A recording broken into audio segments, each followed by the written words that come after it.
In the fading light of August 31st, 1939, a group of men dressed in Polish military uniforms stormed a small radio station in the town of Gliwice, just right on the border of Germany and Poland. Right. And they quickly overpowered the staff, broadcast this really fiery, short, anti-German message in Polish, and then they just vanished into the night. But they left something behind, a body. A man dressed in a Polish uniform shot dead at the scene, offering what looked like undeniable proof of Polish aggression. And the German newspapers the next morning just screamed about this unprovoked attack. The Chancellor of Germany addressed his nation, declaring that force would now be met with force. Yeah, and the crazy part is, every single piece of that narrative was a meticulously constructed lie. Right, because the men in those uniforms, they were actually German SS operatives. Exactly. And the dead body, that was a German concentration camp prisoner. He had been murdered, dressed up in that Polish uniform, and planted there specifically to be found by the authorities. It was a false flag operation. They codenamed it Operation Himmler. And, the goal wasn't to gain some sort of tactical military advantage. It was purely to create a narrative. A pretext. Right. It was designed to give Adolf Hitler the excuse he needed to launch an invasion the very next morning without appearing to the global community as the unprovoked aggressor. So that staged lie, that single dead body in a radio station, was quite literally the spark that ignited the most destructive conflict in human history. So welcome to the deep dive. Today we have a massive foundational source text right in front of us.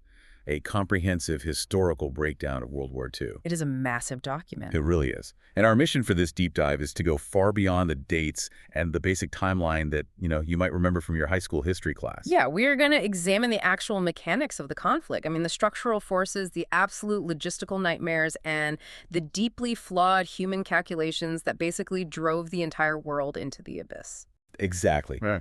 We are taking you on a chronological journey from 1939 to 1945. But we are focusing on the why and the how.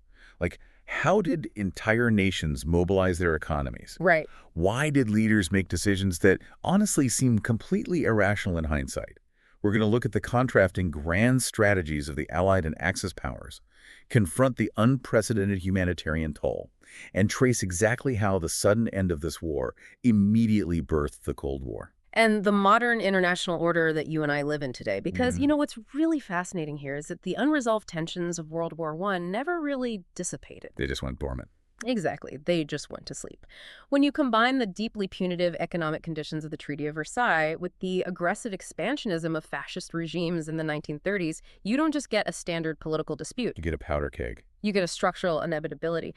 The global system was fundamentally broken long before that first tank ever rolled across the Polish border.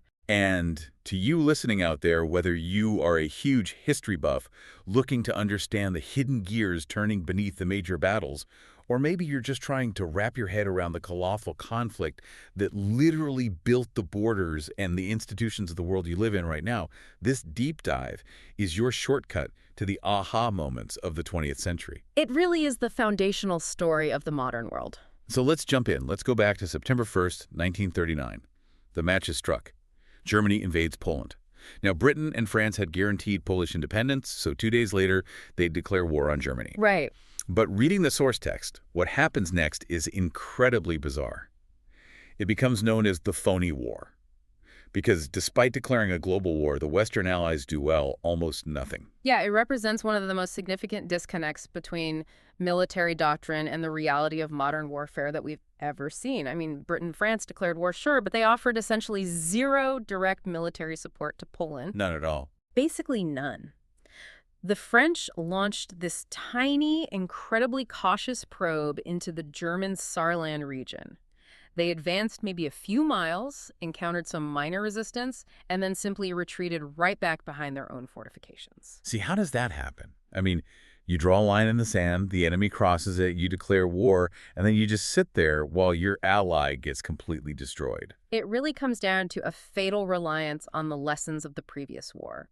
The French and British high commands, they were still fighting World War I in their They were minds. stuck in the trenches. Exactly. Their doctrine was entirely defensive. They strongly believed that modern weapons heavily favored the defender. So their grand strategy was basically to sit behind these massive fortifications, impose a grueling naval blockade on Germany, and just wait. Wait for what? Wait for the German economy to collapse under the strain. They thought this would take place over the course of several years. They assumed they had the luxury of time. And furthermore, launching a rapid, massive offensive into Germany would require logistical coordination and mobility that the Allied armies simply hadn't developed yet. So they were playing a slow game of economic strangulation while Germany was out there playing a totally different sport. Much faster sport. Right. And Hitler had actually already ensured that this British and French blockade wouldn't immediately cripple him. He did this through a massive diplomatic bombshell dropped just days before the invasion, the Molotov-Ribbentrop Pact. Oh, yeah. The announcement of a non-aggression pact between Nazi Germany and the Communist Soviet Union, it completely shocked the entire world. I bet. I mean, these were two regimes with diametrically opposed ideologies. They had spent the last decade violently denouncing each other in public. They made a deal anyway. They did. But the public non-aggression treaty, that was just a smokescreen. The true mechanism of the agreement was a secret protocol that was entirely hidden from the rest of the world. Where they literally sat down with a map and carved up Eastern Europe. Yeah, precisely. They took out a map and drew lines across Poland, the Baltic states, Finland, dividing the entire region into German and Soviet spheres of influence. That is wild. And by doing this, Hitler achieved his most vital strategic prerequisite. He ensured that Germany would not face a two-front war. Which is the whole reason they lost World War I. Exactly. He secured his eastern border, and he ensured a steady flow of Soviet raw materials to bypass that British blockade we just talked about. This allowed him to concentrate his entire military machine directly on Poland. So Poland is just caught in a vice. The Germans push from the west with overwhelming speed, and then, on September 17th, acting on that secret protocol you mentioned, the Soviet Union invades from the east. Yeah. The Polish military is crushed. Though it is worth noting they never officially surrender. Their government goes into exile, and they continue to coordinate resistance throughout the entire war. Which is an incredible story in itself. It really is. But with Poland gone, Hitler turns his eyes west. Now it's the spring of 1940. The Allies have just been sitting behind their fortifications all winter, and the absolute centerpiece of this defensive mindset is the Maginot Line. Right, the Maginot Line. And it's important to understand this wasn't just a series of trenches. It was an unparalleled marvel of defensive engineering along the Franco-German border. Like, how big are we talking? Massive. We're talking about huge concrete fortresses connected by underground rail lines. They had air conditioning, subterranean barracks, fully retractable artillery turrets. The French truly believed it was physically impregnable. And from a structural standpoint, they were arguably right. They were, so the Germans just didn't attack it. They just went around it. Exactly. When Germany launched its offensive against France and the Low Countries, they bypassed the Maginot Line entirely by invading through neutral Belgium, the Netherlands, and Luxembourg. But the true masterstroke of that campaign involved a geographical feature that the French High Command had deemed totally impassable, right? Yes, the Ardennes Forest. This is where the mechanics of the German victory gets so fascinating to me. The Allies looked at this dense, hilly, heavily wooded region on the map and just decided, you couldn't possibly drive an army through it. So they barely even defended it. Right. But the Germans did drive an army through it. Yeah. How do you move thousands of tanks through a dense forest? With immense difficulty and an incredible amount of risk. The German armored columns, the Panzer divisions, they created a traffic jam that stretched for nearly 250 kilometers back into Germany. 250 kilometers. That's insane. It was a complete logistical nightmare. The tanks were literally bumper to bumper on these narrow, winding dirt roads. If the Allied air forces had recognized the vulnerability and aggressively bombed that stalled column, the entire German offensive could have been obliterated in a matter of days. But they didn't bomb them because their reconnaissance either didn't believe what they were seeing or the intelligence just didn't make it up the chain of command fast enough. And once those German tanks broke out of the forest and crossed the Meuse River, we see the absolute devastating reality of what became known as Blitzkrieg, or lightning war. And it's really crucial to understand that Blitzkrieg wasn't just about driving vehicles really fast. It was a complete revolution in the actual mechanics of military command and control. How so? Well, the traditional Allied method relied on a very rigid top-down hierarchy. Information had to travel from the front lines back to a headquarters, be analyzed by generals, and then orders were sent back down. Often by, like, motorcycle courier. Exactly. Which takes hours or even sometimes days. Whereas the Germans, they had put two-way radios in almost every single tank. Oh, wow. So they could talk to each other instantly. Yes, their commanders were actually operating out of the front lines, making immediate localized decisions on the fly, and they utilized combined arms. They coordinated very closely with dive bombers like the Stuka to act as flying artillery. Clearing out the strong points. Right, clearing out resistance just minutes before the tanks actually arrived. It makes me think of the concept of the OD loop in fighter combat. You know, observe, orient, decide, act. It's like, if you can complete your decision loop faster than your opponent, you don't even need to be stronger. You just have to be faster. Yeah, you just hit them and then hit them again from a new direction before their brain has even processed that first punch. The Allies were continually trying to react to where the Germans were yesterday, while the Germans were already maneuvering for tomorrow. That is the perfect analogy for the fall of France. The sheer psychological shock of this speed caused the Allied command structure to completely paralyze. I mean, they just froze. Yeah. The German forces sliced right across northern France, effectively trapping the bulk of the British Expeditionary Force and the absolute best French armies right up against the English Channel. Which leads directly to that desperate evacuation at Dunkirk in late May and early June of 1940, where this makeshift fleet of naval vessels and civilian boats manages to rescue over 300,000 Allied troops, ferrying them across the Channel to Britain. But they had to abandon almost all of their tanks, their artillery, and their heavy equipment on the beaches. Right. And shortly after that, in June 1940, France officially surrenders.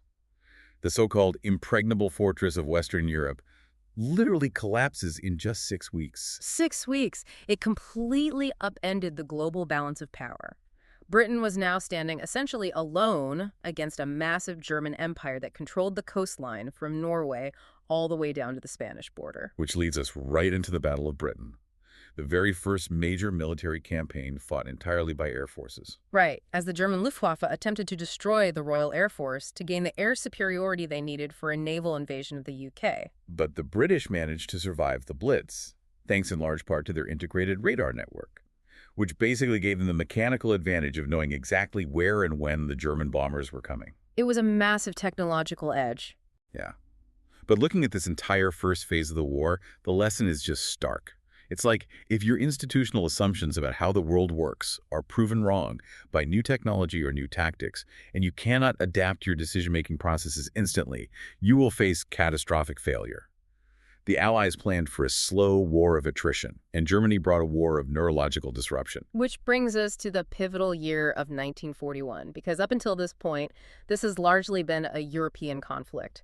But 1941 is the year the geographical scale just shatters, transforming the war into a truly global conflagration. And this expansion hinges on two fateful, monumental decisions that bring the Soviet Union and the United States into the fray. Let's unpack the first one. June 2010, 1941, Operation Barbarossa. Germany launches a massive surprise invasion of the Soviet Union. Wait. What happened to the Molotov-Ribbentrop non-aggression pact? I mean, why open a massive new front in the East while you were still actively fighting a war against the British Empire in the West?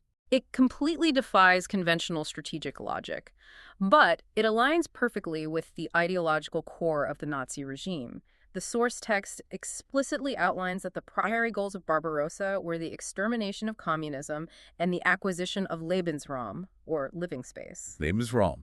That concept is really the dark heart of everything that happens next in the East. It really is. It was this deeply held racial and ideological belief that the German people needed vast tracts of agricultural land and natural resources to thrive and achieve total self-sufficiency. And they saw that land in Russia. Yes.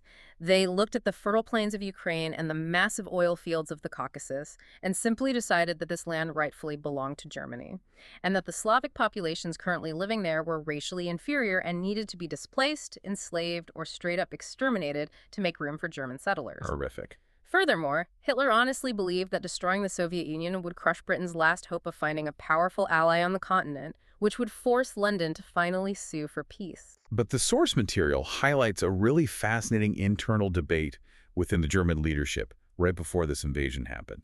It wasn't a universally agreed upon strategy. Oh, really? Well, it wasn't. The German foreign minister, Joachim von Ribbentrop, he actively argued against invading the Soviets. Right. Ribbentrop saw an entirely different geopolitical alignment. He envisioned a grand Euro-Asian bloc. He actually believed Germany, Italy, Japan, and the Soviet Union could form an alliance united against their mutual geopolitical rival, the British Empire. Wow. In late 1940, there were actually high-level negotiations where Germany invited the Soviet Union to officially join the Axis powers.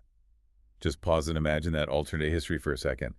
A unified military alliance stretching from the Atlantic coast of France all the way to the Pacific coast of Japan, encompassing the entire Soviet Union. That is terrifying. Why didn't it happen?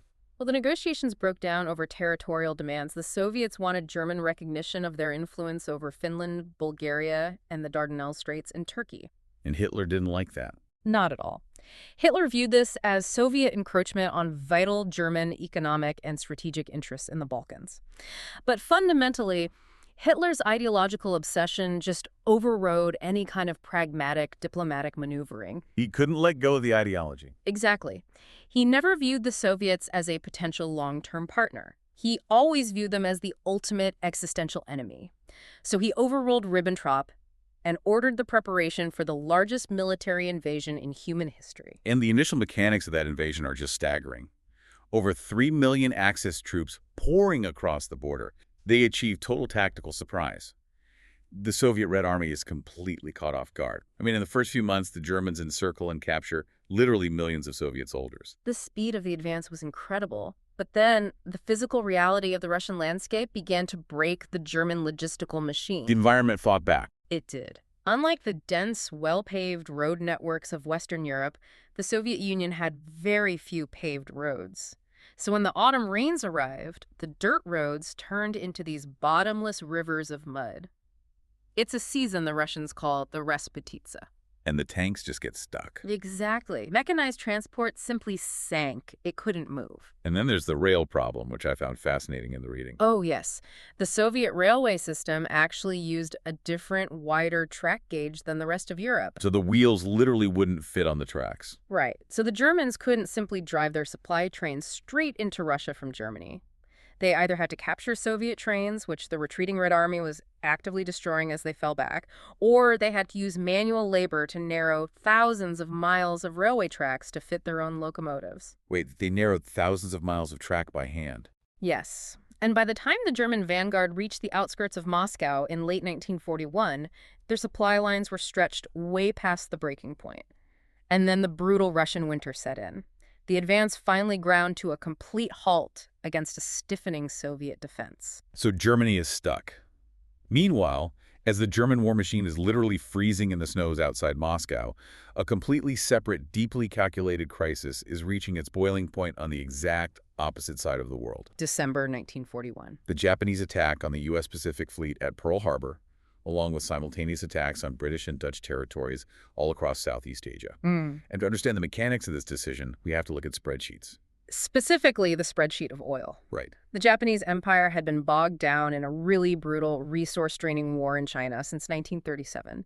And the United States, the British Empire, and the Dutch government in exile strongly opposed this aggressive expansion. So they tried to choke them out economically. Exactly. To force Japan to halt its aggression, this coalition began implementing increasingly severe economic sanctions. In the summer of 1941, following the Japanese occupation of French Indochina, the U.S. froze Japanese assets and implemented a total embargo on oil exports to Japan. And this wasn't just, an economic inconvenience for them. This was an existential threat to the actual mechanical functioning of the entire Japanese military. Oh, absolutely. Japan imported roughly 80% of its oil from the United States. 80%. Yes. Without that oil, the Japanese Navy couldn't sail, their Air Force couldn't fly, and their economy would simply cease to function. The Japanese High Command sat down and calculated their remaining oil reserves down to the month. And what did they find? They realized they had perhaps 18 months of fuel left before their entire military apparatus would be permanently paralyzed. The clock was ticking, and it was ticking loudly. So the U.S. issues an ultimatum, known as the Hall Note. They essentially tell Japan, hey, if you want the oil to flow again, you must completely withdraw all military forces from China and Indochina. But for the Japanese leadership, particularly the very powerful military faction led by Prime Minister Hideki Tojo, abandoning their conquests in China after years of immense bloodshed and national sacrifice was politically and culturally impossible. They couldn't face the humiliation? Right. They felt backed into a corner where surrender was totally unacceptable, which left them with only one viable alternative in their minds. They had to seize the massive, untapped oil fields of the Dutch East Indies, which is modern-day Indonesia, by military force. But the Dutch East Indies are bordered by the American-held Philippines and the heavily fortified British stronghold of Singapore. So if Japan moves south to take that oil, they know it means an automatic, immediate war with the United States and Britain. Exactly. And the Japanese Admiralty clearly understood they could not win a protracted, highly industrialized war against the United States. They knew they'd lose a long war. Yes. Their only hope was a strategy of stunning, preemptive shock. The attack on Pearl Harbor was designed specifically to temporarily cripple the U.S. Pacific Fleet, buying Japan a 6 to 12-month window. To do what? To rapidly conquer Southeast Asia, secure those crucial oil fields, and build a massive defensive perimeter of fortified islands. They really hoped that by presenting the United States with a fait accompli of a vast, heavily defended empire, the American public would just lack the stomach for a long, bloody war across the Pacific and would agree to a negotiated peace. It was a calculated, desperate gamble driven by the rigid mathematics of resource logistics. But looking at the global picture at the end of 1941, there's a glaring strategic anomaly. I mean, Japan and Germany are both part of the tripartite pact, the Axis alliance. But Germany attacks the Soviet Union while Japan attacks the United States and the British Empire. Why aren't they coordinating with each other? Well, the Axis alliance was remarkably dysfunctional compared to the eventual Allied coalition. It functioned way more as a mutual non-interference agreement than a truly unified grand strategy. How so? Well, earlier in 1941, Japan and the Soviet Union had actually signed a neutrality pact, and Japan honored that pact, meaning that when Germany was desperately fighting the Soviets outside Moscow, Japan did absolutely nothing to threaten the Soviet rear in Siberia. Wow. And when Japan attacks Pearl Harbor, the United States immediately declares war on Japan, but not on Germany, because the American public was still deeply divided about getting involved in the European conflict at that point. Yet, just days later, Adolf Hitler voluntarily declared war on the United States. Which is wild. It is. He wasn't strictly obligated to do so under the Tripartite Pact, which only really required defense if a member was attacked first. But Hitler assumed war with the U.S. was inevitable anyway, due to American naval support for Britain in the Atlantic. So he just jumps in. He declared war, and in doing so, he instantly solved President Roosevelt's political dilemma. He guaranteed that the full, unbridled industrial might of the United States would be directed at Europe as well as the Pacific. It was arguably one of the most fatal miscalculations of the entire war. It's amazing. The Axis powers were basically fighting parallel, regional wars based on their own distinct goals, entirely failing to leverage their combined strength. And that absolute lack of coordination leads us directly into the period where the momentum permanently shifts. The turning point. Yes, 1942 to 1943. The era of rapid blitzkrieg is over. The war transitions into a global grinder of logistical attrition. And the scale of what is about to happen is best understood by just looking at the raw economic potential that has just been allied against the Axis. Right. On January 1st, 1942, the Big Four, the United States, the United Kingdom, the Soviet Union, and China, along with 22 other nations, signed the declaration by United Nations, making it official. They pledged to use all their resources to defeat the Axis and agree not to sign any separate peace treaties. This binds together a coalition that possessed overwhelming material superiority. The source material notes that before the war, the Allies and their respective empires had a 5-to-1 population advantage over the Axis powers. 5-to-1? And more importantly, they possessed a 2-to-1 advantage in gross domestic product. So we're talking about the complete mobilization of entire societies into vast, continent-spanning assembly lines. Exactly. The United States alone eventually produced nearly 2/3 of all the munitions used by the Allies. I mean, you had automotive factories in Detroit retooled to churn out B-24 bombers at a rate of 1 per hour. 1 bomber every hour. That's hard to even comprehend. Shipyards were welding together Liberty cargo ships faster than German U-boats could even sink them. Meanwhile, over in the Soviet Union, facing the German invasion, the state miraculously dismantled over 1,500 massive industrial factories. Wait, they dismantled the factories? Yes, they packed them onto trains and relocated them thousands of miles east, beyond the Ural Mountains. Just to get them away from the bombs. Exactly. Completely out of reach of German bombers, where they immediately resumed producing tens of thousands of T-34 tanks. So once that staggering economic engine was revved up and coordinated, the end of the war became less a matter of battlefield brilliance and more a mathematical certainty of production capacity. Like we said, wars of this scale are decided by spreadsheets and supply chains. Absolutely. And we see this play out in the major turning points of 1942 and early 1943. Let's look at the Pacific Theater. Just 6 months after Pearl Harbor, the U.S. Navy achieves a miraculous victory at the Battle of Midway in June 1942. Which is huge. It was. American codebreakers had intercepted Japanese communications, allowing the U.S. fleet to lay an ambush. They sank 4 of Japan's most vital aircraft carriers in a single day. That permanently crippled the offensive capability of the Japanese Navy and halted their expansion across the Pacific. And over in North Africa, the British forces win a decisive victory at El Alamein, pushing the Axis forces back and protecting the absolutely vital Suez Canal. Right. The German Africa Corps was simply choked of supplies. Their logistical lines stretching across the Mediterranean were constantly harassed by British naval and air power. But the true horrifying meat grinder of the war is happening on the Eastern Front. Yes, the Battle of Stalingrad. From late 1942 into early 1943, the German army attempts to take the city, leading to some of the most brutal, close-quarters urban combat in human history. The source texts describe it as just apocalyptic. The fighting devolved into room-by-room, sewer-by-sewer attrition. Eventually, the Soviets launched a massive pincer movement, cutting off and installing the entire German 6th Army. Trapping them completely. Over 300,000 Axis soldiers were trapped, starved, and eventually forced to surrender. It was a catastrophic blow to German manpower and morale. But the moment where the strategic initiative permanently slips from Germany's grasp happens a few months later, in July 1943 at the Battle of Kursk. The text points to this as a major watershed moment. Yeah, Hitler attempted to regain the offensive by launching a massive armored thrust against a salient in the Soviet lines near Kursk. But the Soviets knew the attack was coming. They had intelligence. Right. So they utilized that time to construct deeply echeloned, incredibly complex defensive belts. We're talking miles of minefields, anti-tank ditches, and dug-in artillery. When the German panzers attacked, they simply bled their momentum away against these layered defenses. They exhausted themselves trying to punch through a literal brick wall. And for the first time in the entire war, Hitler is actually forced to cancel an offensive operation before it achieves any tactical success. Right. From Kursk onward, the German army in the east will never launch another major offensive. They are in permanent retreat. But, while the military tide is churning against the Axis, the Allied leadership is locked in an intense, frequently bitter debate about grand strategy.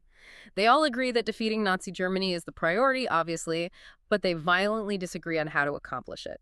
It reminds me of a medical triage team, where the doctors have completely different philosophies on how to save the patient. That's a good way to put it. The Americans, led by Roosevelt and Chief of Staff George Marshall, they want to operate immediately. They favor a massive, straightforward cross-channel invasion from England directly into northern France at the earliest possible date. Just a direct, overwhelming punch to the center of German power. Right. The Americans believed that the absolute fastest way to end the war was to engage the main body of the German army decisively. Meanwhile, the Soviets, who are enduring unimaginable casualties fighting the vast majority of the German military on the Eastern Front, are fiercely demanding this second front in France. To take the pressure off. Exactly, to draw German divisions away from Russia. Stalin is deeply suspicious that the Western Allies are deliberately delaying the invasion just to let the Soviet Union and Germany bleed each other to death. But the British, particularly Winston Churchill, are pumping the brakes. Churchill was deeply haunted by the memory of World War I. Particularly the slaughter in the trenches and the disastrous amphibious landing at Gallipoli, which he himself had orchestrated. He didn't want a repeat of that. He feared that a premature invasion of France would result in a massive, bloody stalemate that the British public simply could not endure. Instead, he argued for a peripheral strategy. The soft underbelly. Exactly. He advocated for intense strategic bombing of German industrial cities and a series of military campaigns targeting what he famously called the soft underbelly of Axis Europe, meaning North Africa, the Mediterranean, and eventually the Italian peninsula. The logic was to wear down German strength on the edges before attempting the main assault. Thus they compromise. They agree to delay the invasion of France, and instead they launch joint operations into North Africa, then invade Sicily, and eventually land on mainland Italy in late 1943. But look at the mechanics of the Italian campaign. I mean, did this strategy actually work? Was Italy a soft underbelly? Geographically and strategically, it was anything but soft. The Italian peninsula is dominated by the rugged Apennine Mountains, creating a series of natural defensive lines that heavily favored the defending German forces. So it wasn't easy at all. Not at all. The campaign devolved into a grueling, incredibly bloody slog, advancing valley by valley. Now, it did successfully knock the fascist Italian government out of the war, and it forced Hitler to divert valuable divisions away from the eastern and western fronts to defend Italy. But it did not provide the swift, decisive victory Churchill had hoped for. But it did buy them time. It did. It bought the Western Allies the crucial time they needed to build up the overwhelming logistical and material superiority required for the eventual invasion of France. And to manage the political tensions caused by these strategic disagreements, Roosevelt and Churchill meet at the Casablanca Conference in early 1943. And they make this massive declarative policy decision. They decide the Allies will accept nothing less than the unconditional surrender of the Axis powers. And this was a deeply consequential diplomatic move. By publicly demanding unconditional surrender, Roosevelt and Churchill were sending a clear, loud signal to Joseph Stalin. They were reassuring him. Yes, they were assuring him that the Western democracies would not seek a separate, negotiated peace treaty with Hitler, thereby guaranteeing that the coalition would hold together until total victory was achieved. Furthermore, it ensured that there would be no ambiguity at the end of the conflict. The militaristic regimes of Germany and Japan would be completely dismantled, and their societies fundamentally restructured from the ground up. However, critics of this policy point out a severe mechanical drawback. I mean, if you tell an enemy leadership that surrender means the total destruction of their government and likely their own executions, you remove any incentive for them to negotiate. You back them into a corner. You essentially force them to fight to the bitter apocalyptic end, ensuring maximum destruction and loss of life. Which brings us exactly to the grim reality of 1944 and 1945. The vice closes, the final crushing phase of the war. In Europe, the debate over strategy finally culminates in Operation Overlords. On June 6, 1944 Z-Day, the Western Allies launched the long-awaited cross-channel invasion into Normandy, France. Finally. It remains the largest seaborne invasion in history, an astonishing feat of logistics, deception, and industrial capacity. I mean, the Allies had to literally invent and tow artificial harbors called mulberries across the channel just to supply the advancing armies. They towed whole harbors across the ocean. That is unbelievable. They breached the Atlantic Wall and began the push east toward Germany. But as massive as D-Day was, the scale of what happens next on the Eastern Front just dwarfs it. It really does. Just weeks after D-Day, the Soviet Union launches Operation Bagration. And to put the scale in perspective, Bagration involved nearly 2.5 million Soviet troops. 2.5 million. It was a perfectly coordinated multi-front offensive that utterly shattered the German Army Group Center, tearing a massive hole in the German lines and pushing the Red Army deep into Poland right up to the borders of the German Reich. Germany is now caught in a rapidly shrinking box, squeezed between two massive industrialized juggernauts. So the German High Command makes one final desperate gamble. In December 1944, they launch a surprise offensive through that same Ardennes forest in the west, attempting to split the American and British lines and capture the vital supply port of Antwerp. Right. This becomes the Battle of the Bulge. But this isn't 1940 anymore. The element of surprise works initially, but the Allies don't shatter this time. They hold the critical road junctions, the weather clears up, allowing Allied air power to just devastate the German columns, and the offensive totally collapses. Hitler had burned through the last remaining mobile reserves of the German army. There was simply nothing left to defend the homeland. The tank was empty. By the spring of 1945, American and British forces are crossing the Rhine River into western Germany, while the Soviet army launches an apocalyptic artillery bombardment and assault on the capital city of Berlin from the east. In the depths of his underground bunker, as Soviet troops fought mere blocks away, Adolf Hitler committed suicide on April 30th. And just over a week later, on May 8, 1945, the remaining German command signs the documents of unconditional surrender. The war in Europe is over. But the conflict in the Pacific is still raging, and the mechanics of this theater are entirely different. The United States has been executing a strategy known as island hopping. How exactly does that work? I mean, you don't just sail right up to Japan and attack. No, you can't. The Pacific theater was dictated by the vast expanses of the ocean and the operational range of aircraft. The Japanese had fortified dozens of island chains. So the U.S. had to be smart about it. The American strategy was brilliant in its logistical cruelty, honestly. Instead of fighting bloody battles to capture every single Japanese stronghold, the U.S. forces would deliberately bypass the most heavily defended islands. Oh, they just went around them. They would target specifically chosen, less defended islands that had flat terrain suitable for building airstrips. Once an island was captured, the U.S. Navy and submarines would blockade the bypassed Japanese fortresses, cutting off their resupply lines entirely.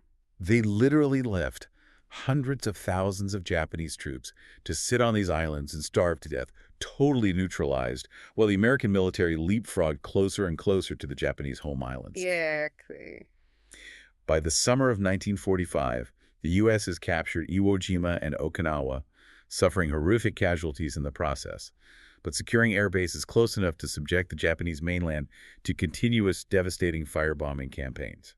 The Japanese Navy is at the bottom of the ocean, their merchant fleet is destroyed, the sea blockade is absolute. In July 1945, the Allied leaders meet and issue the Potsdam Declaration, calling for the immediate and unconditional surrender of all Japanese armed forces.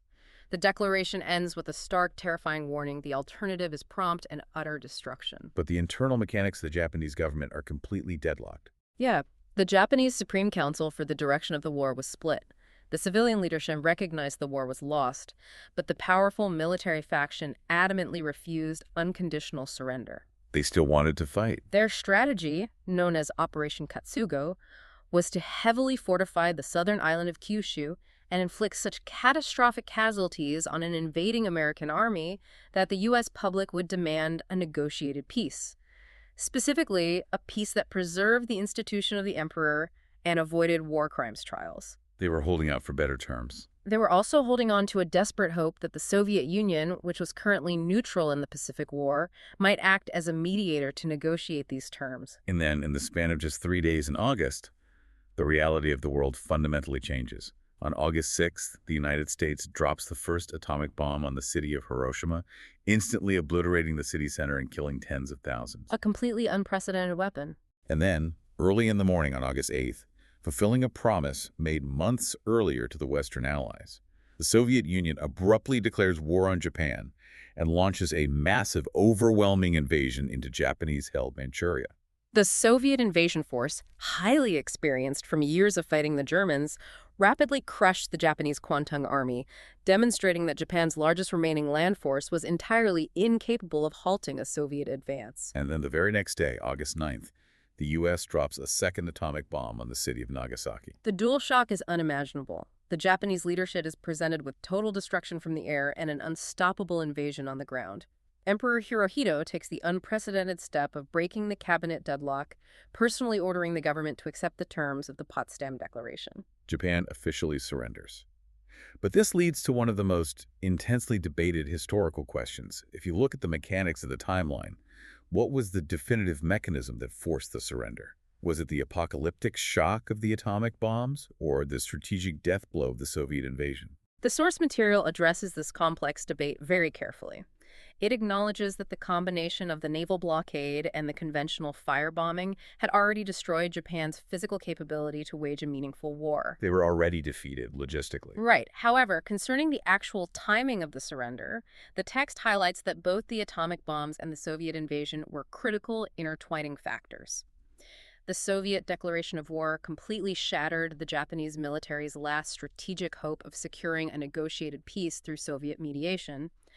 Suddenly, they faced a two-front war against the U.S. and the USSR. The worst-case scenario. Simultaneously, the atomic bombings provided a psychological shock that transcended conventional military logic. The bombs allowed the emperor and the civilian leadership to justify surrender not as a military defeat, but as a necessary step to save human civilization from a new, apocalyptic technology. It was the synchronized impact of both events that finally forced the capitulation. But even as the ink is drying on these surrender documents, we have to look back a few months to fully grasp the cynicism of grand strategy. The leaders of the Allied powers weren't waiting for the war to end to decide what came next. In February 1945, while millions of soldiers are still actively dying on the battlefield, Franklin Roosevelt, Winston Churchill, and Joseph Stalin meet at the Yalta Conference in Crimea. The Yalta Conference is the perfect distillation of geopolitics. The big three sat around a table with maps, literally carving up the post-war world. Just like Molotov and Ribbentrop did years earlier. Exactly. They finalized the plans to divide a defeated Germany into distinct zones of occupation: American, British, French, and Soviet. They debated the future borders of Poland, effectively shifting the entire country westward. And they agreed on the framework for a new international organization to replace the failed League of Nations. They are arranging the geopolitical furniture of the next 50 years while the house is literally still on fire. It proves that the final stages of a major war are rarely just about defeating the current enemy. They are entirely focused on positioning your forces and securing your advantages for the next global competition. Always looking ahead. We will examine that new global chessboard in a moment. But before we talk about the world that was built from the ashes, we really must pause and confront the ashes themselves. We cannot move past the fighting without examining the sheer scale of what was destroyed, the humanitarian toll, and the legacy of war crimes. The raw statistics of the Second World War are almost impossible for the human mind to fully process. The estimated death toll ranges from 60 million to over 75 million people worldwide. Let me stop right there just to force some perspective on that number. 75 million dead. That is the equivalent of wiping out the entire modern-day population of the United Kingdom, plus several million more people, just erasing them from the earth in the span of 6 years. And the most profound, chilling aspect of that statistic is the demographic breakdown.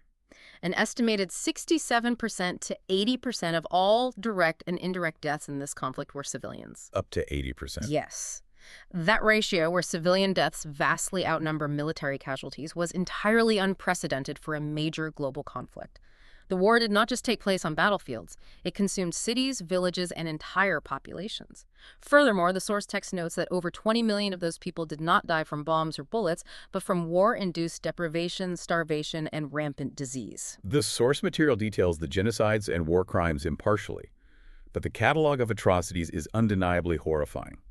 At the very center of the moral collapse is the Holocaust, the deliberate, highly industrialized, racially motivated extermination program orchestrated by the Nazi regime. It resulted in the systematic murder of 6 million European Jews, alongside the slaughter of millions of ethnic Slavs, over 130,000 Romani people, and nearly 300,000 individuals with physical or mental disabilities.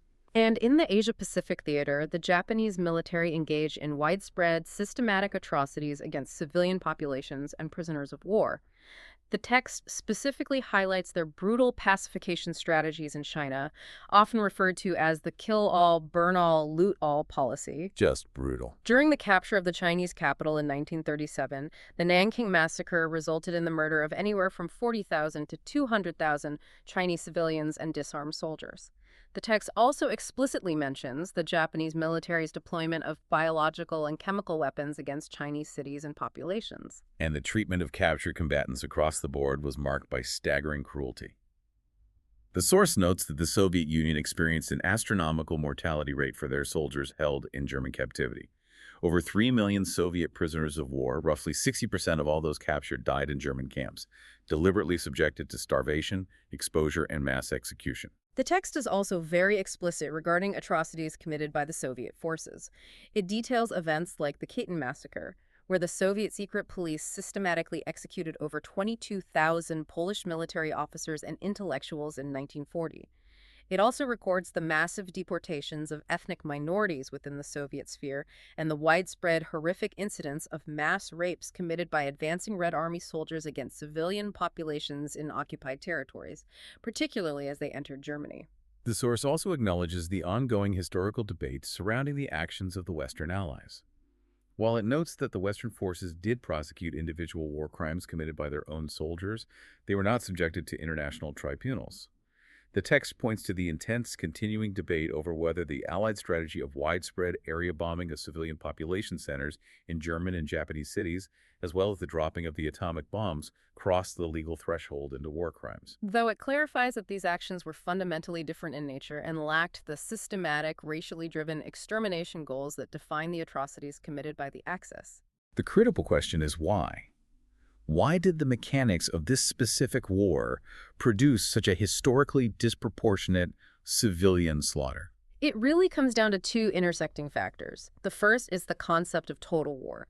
The Industrial Revolution meant that a nation's ability to fight relied entirely on its civilian workforce producing weapons in factories.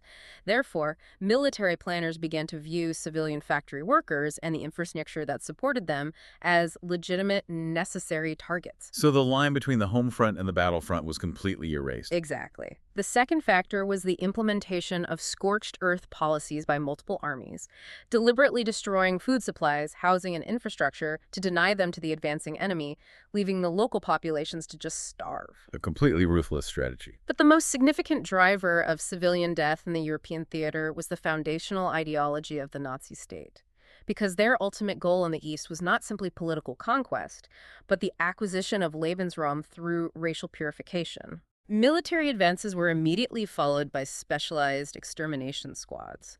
The atrocities were not a byproduct of the war, they were the central purpose of the campaign.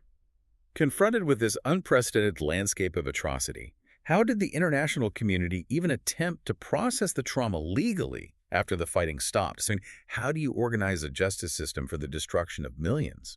This challenge led to the creation of the International Military Tribunals at Nuremberg and Tokyo. And these trials were truly revolutionary. For the first time in modern history, the leaders of sovereign nations were held legally and personally accountable on an international stage for planning aggressive war and for committing crimes against humanity. It fundamentally shifted the mechanics of international law. It established the absolute legal precedent that an individual cannot use, "I was just following orders," as a defense for participating in genocide or gross human rights violations. It laid the foundational architecture for the modern concepts of international human rights and the laws of armed conflict. Which transitions us perfectly into understanding the world that emerged from the wreckage. Section 6, the aftermath, the birth of the modern world and the dawn of the Cold War. The guns fall silent in September 1945, but true, stable peace does not arrive. The geopolitical map has been irrevocably altered. The traditional European powers that had dominated global affairs for centuries are financially ruined and physically exhausted. Replaced by two new giants. Exactly. Two massive superpowers emerged from the smoke: the United States and the Soviet Union. And to manage this new reality, the victors establish a new institution. In October 1945, the United Nations is officially formed, designed with the explicit goal of preventing another global conflict through diplomacy and collective security. But the mechanics of power within the UN reflect the immediate reality of the post-war world. How so? Well, the victorious great powers, the United States, the Soviet Union, the United Kingdom, China, and eventually France, are granted permanent seats on the UN Security Council, each wielding an absolute veto over international resolutions. It was an institutionalization of the power dynamic that won the war, a structure that remains entirely unchanged to this very day. But the unity of that coalition, the grand alliance between the Western democracies and the Communist Soviet Union, fractures almost before the ink is dry on the UN Charter. Yeah, the alliance was fundamentally a marriage of convenience. They were united solely by a shared existential threat, Nazi Germany. Once that threat was eliminated, their diametrically opposed political ideologies and strategic interests immediately clashed. They had nothing left in common. Right. Joseph Stalin, having seen his nation invaded from the West twice in 30 years, was obsessed with security. His strategic imperative was to create a massive buffer zone of friendly, pliant states in Eastern Europe to absorb any future attacks. But his definition of friendly meant installing authoritarian communist regimes directly controlled by Moscow. And this completely violates the Western ideals of democratic elections and self-determination that Roosevelt and Churchill had championed. The ideological friction sparked instantly. Winston Churchill famously declared that an iron curtain had descended across the European continent. Europe was physically and ideologically divided. In the east, the nations liberated by the Red Army, Poland, Hungary, Romania, East Germany, were transformed into Soviet satellite states, forming the Eastern Bloc. And in the West. In the west, nations aligned with the United States and democratic capitalism. Germany itself becomes the central symbol of this fracture, partitioned into a democratic West Germany and a communist East Germany, with the capital city of Berlin awkwardly divided right in the middle. And the division isn't just European. Look at Asia. Right. The Korean Peninsula, liberated from Japanese control, is arbitrarily divided at the 38th parallel into a Soviet occupation zone in the north and an American zone in the south. The temporary division hardens into two separate states, setting the stage directly for the Korean War just 5 years later. The world rapidly polarized into a bipolar standoff. This geopolitical reality was solidified by the creation of two massive opposing military alliances, the U.S.-led North Atlantic Treaty Organization, or NATO, formed to deter Soviet aggression in Western Europe, and the subsequent Soviet response, the Warsaw Pact. The structure of the Cold War was locked into place. It was. And as the superpowers lock horns, the global map underwent another massive transformation. The war fundamentally shattered the myth of European imperial invincibility. The empires of Britain, France, and the Netherlands were financially broken and lacked the military capacity or the political will to hold on to their vast overseas territories. Which triggered an accelerating global wave of decolonization. Across Africa, the Middle East, and Asia, nationalist movements that had been energized by the rhetoric of the war or had actively fought against the Axis began demanding independence. Within a few decades, dozens of new sovereign nations would emerge, radically expanding the membership of the United Nations and shifting the dynamics of the global economy. Speaking of the economy, the financial mechanics of the world were entirely rewritten during this period. And again, the victors designed the system to their advantage before the war was even over. In 1944, delegates from all the Allied nations met at the Bretton Woods Conference in the United States. They sought to create a stable, interconnected global economic system that would prevent the kind of disastrous trade wars and depressions that had fueled the rise of fascism in the 1930s. So what did they do? They established the International Monetary Fund and the World Bank. More importantly, they tied the value of major international currencies directly to the U.S. dollar, which in turn was backed by gold. So the United States emerged from the conflict in an unprecedented economic position. Unlike Europe or Asia, its domestic infrastructure was completely untouched by bombs, and its industrial capacity had been supercharged by wartime production. The U.S. held the vast majority of the world's financial reserves and entered a massive multi-decade economic boom, solidifying the dollar as the dominant global currency. The economic trajectory of the rest of the world varied wildly, though. To prevent Western Europe from succumbing to communist influence due to economic despair, the United States implemented the Marshall Plan, funneling billions of dollars into rebuilding European infrastructure. And it worked. It did. This capital injection, combined with integrated trade policies, sparked astonishingly rapid recoveries in West Germany and Italy, periods often referred to as economic miracles. But the United Kingdom, despite being on the winning side and receiving aid, faces a very different reality. They spent essentially their entire national wealth fighting the war, accumulating massive debts, leading to decades of relative economic decline and the rapid dismantling of their empire. And in the East, the Soviet Union faced the monumental task of rebuilding a nation that had lost over 20 million people and had its Western industrial base annihilated. Their economic recovery was rapid, heavily focused on heavy industry and military production, but it was fueled in large part by aggressively extracting industrial equipment and resources as war reparations from Germany and their newly acquired satellite states in Eastern Europe. If you look around today, if you wonder why the UN Security Council is paralyzed by the same 5 vetoes, why the border between North and South Korea is still the most heavily militarized line on Earth, why the U.S. dollar dictates global trade, or why the institutions of human rights law exist, it all traces back to the specific mechanical decisions made in the boardrooms and bunkers of 1944 and 1945. Every major pillar of the modern international system was forged in the fire of this specific conflict. It serves as a profound historical reminder that the decisions made in moments of supreme global crisis do not just resolve the immediate danger, they dictate the architecture of reality for generations to come. What an immense journey we have taken today. We started with a staged lie at a radio station that unleashed the neurological disruption of Blitzkrieg. We explored the deeply flawed, parallel, and uncoordinated strategies of the Axis powers, driven by spreadsheets of oil and horrific, ideological obsessions. We covered a lot of ground. We really did. We examined how the Allied grand strategy was essentially an argument over logistical triage, relying on massive industrial capacity to grind the enemy down. We confronted the horrifying industrialized slaughter of civilians that forever altered international law.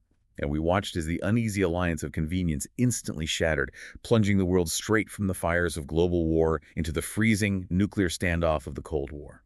The history of this conflict demonstrates that monumental shifts in human history are rarely simple narratives of good versus evil. They are incredibly complex webs of logistics, technological disruption, and deeply consequential human calculations. But I want to leave you, the listener, with one final provocative thought to chew on. A detail hidden away in the home fronts and production section of our sources. We've spent the last hour talking about the loud war, the massive armored columns jamming the Ardennes forest, the roar of thousands of strategic bombers, the apocalyptic flash of the atomic bomb. But beneath all of that, there was a silent war happening simultaneously. The war of cryptography. Ah, yes, the shadow war of information.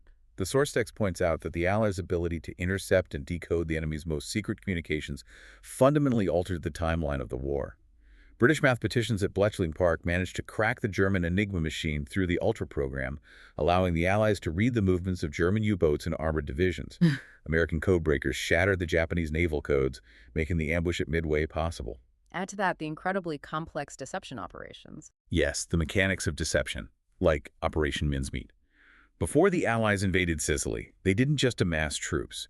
They found the body of a homeless man in London, dressed him in the uniform of a Royal Marine officer, attached a briefcase containing brilliantly forged fake invasion plans for Greece, and dumped his body off the coast of Spain, where they knew German spies would find him. And it worked perfectly. Hitler bought the lie entirely, moving vital panzer divisions away from the actual target.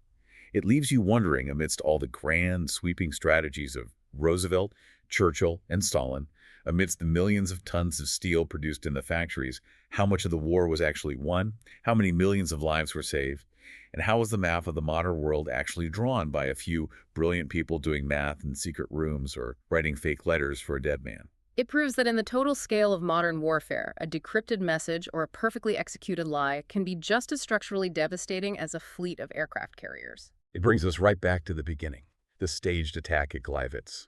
The truth of history is rarely just what is visible on the surface. The loudest events are often driven by the quietest calculations. Thank you for joining us on this deep dive. Keep questioning the surface level, keep looking for the hidden mechanics behind the narrative, and we'll see you next time.